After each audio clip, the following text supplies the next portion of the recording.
ನಾನು ರಾಮದುರ್ಗ ತಾಲೂಕದ ರೈತರು ಮತ್ತು ನಮ್ಮ ಮುಖಂಡರುಗಳ ಅಪೇಕ್ಷೆಯಂತೆ ನಾನು ಚುನಾವಣೆಯಿಂದ ಹಿಂದೆ ಸರಿದು ನಮ್ಮ ತಾಲೂಕಿನಾದ ಮಾಜಿ ಶಾಸಕರು ಮಾದೇವಪ್ಪ ಪಟ್ಟಣ ಸಹೋದರಾದ ಮಲ್ಲಣ್ಣ ಯಾದವ್ ಅವರಿಗೆ ನಾವು ಸಪೋರ್ಟ್ ಮಾಡ್ಕೊಂಡು ಡಿಸೈಡ್ ಮಾಡಿ ನಾವು ಸಪೋರ್ಟ್ ಮಾಡ್ತಾ ಇದ್ದೀವಿ, ನಾವು ಗೆಲ್ಲಿಸ್ತಾ ಇದ್ದೀವಿ.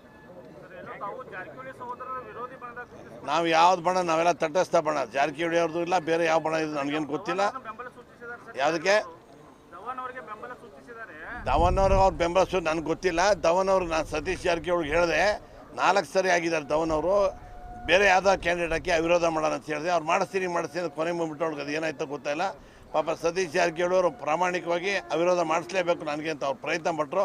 ಆದರೆ ನಮ್ಮ ತಾಲೂಕಿನ ಒಂದು 3-4 ಶನಿಗಳಿದ್ದಾರೆ, ಅವ್ರ ಮಾತು ಕೇಳಿಕೊಂಡು ಅವ್ರು ಸ್ವಲ್ಪ ಹಿಂದೆ ಸರಿದು ಅಂತ ನನಗೆ ಅನಿಸ್ತಾ ಇದೆ. ಶನಿಗಳಿಗೆ ಗೊತ್ತಾ, ಬರೀ ದುಡ್ಡು ಇಟ್ಕೊಂಡು ಓಡಾಡ್ತಾ ಇದ್ದಾರೆ ಅವರೇ ಶನಿಗಳು. ಅವ್ರು ದೊಡ್ಡ ಲೀಡ್ರ್ ಹಾಕಕ್ಕೆ ಕೊಡ್ತಾವ್ರೆ, ಇದು ಏನಿಲ್ಲ, ಅವ್ರ ಊರೊಳಗೆ ಅವ್ರಿಗೆ ಬೆಲೆ ಇಲ್ಲ ಅಂಥವ್ರು ದೊಡ್ಡ ಲೀಡ್ರಾಗಿ ಬರೀ ಹಣದ ಚಾಲಿ ಇಟ್ಕೊಂಡು ಓಡಾಡ್ತಾವ್ರೆ.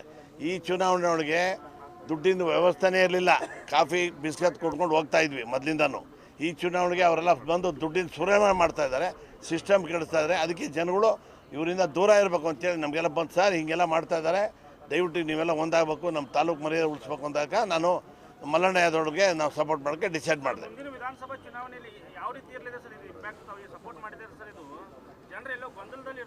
ಏನು ಗೊಂದಲಿಲ್ಲ, ನಾನು ಕಾಂಗ್ರೆಸ್ ಪಕ್ಷದ ಕ್ಯಾಂಡಿಡೇಟ್ ಆಗ್ಬೋದು, ಅವ್ರು BJP ಆದರು. ಈ ಎಲೆಕ್ಷನ್ಗೆ ಆ ಎಲೆಕ್ಷನ್ಗೆ ಸಂಬಂಧ ಇಲ್ಲ. ಈ ಎಲೆಕ್ಷನ್ ನಾವು ಅಣ್ಣ ತಮ್ಮರ ಥರ ಇರ್ತೀವಿ. ಅದ್ರಾಗೆ ಅಪೋಸಿಷನ್ನ ಅವ್ರು ಅಕಸ್ಮಾತ್ ಅವ್ರು BJP ನಿಂತ್ಕೊಂಡು ನಾನು ಕಾಂಗ್ರೆಸ್ ನಿಂತ್ಕೊಂತೀನಿ, ಅದ್ರಾಗೆ ಅವ್ರ ಪಾರ್ಟಿ ಅವರು ನಮ್ಮ ಪಾರ್ಟಿ ನಾವು. ಆಮೇಲೆ ಶತ್ರುಗಳನ್ನ ಪ್ರಶ್ನೆನೇ ಬರೋದು. ಹಾಗೆ ಯಾರ ಕೇಳೋದು, ನೀವು ಅವರಿಬ್ಬರು ಶತ್ರುಗಳು, ಯಾಕೆ ಶತ್ರುಗಳಾಗಬೇಕು? ನಮ್ಮ ಆಸ್ತಿ ಅವ್ರು ಕತ್ಕೊಂಡಿಲ್ಲ, ನಮ್ಮ ಆಸ್ತಿ ಅವ್ರ ಆಸ್ತಿ ನಾವು ಕತ್ಕೊಂಡಿಲ್ಲ. ರಾಜಕೀಯ ಇದ್ದೇ ಇರ್ತಾರೆ, ನಾವೆಲ್ಲ ಫ್ರೆಂಡ್ಸೇ. ರಾಜಕೀಯ ಬಂದಾಗ ಓಟ್ ಅವ್ರು ಓಟ್ ಅವ್ರು ಕೇಳ್ತಾರೆ, ನಮ್ಮ ಓಟ್ ನಾವು ಕೇಳ್ತೀವಿ, ಅಷ್ಟೇ. ಆದ್ದರಿಂದ ಮುಂದೆ ಬರೋಂಥ ದಿನಗಳು ಅಂಥದ್ದೇನು ಕನ್ಫ್ಯೂಷನ್ ಇದೆ.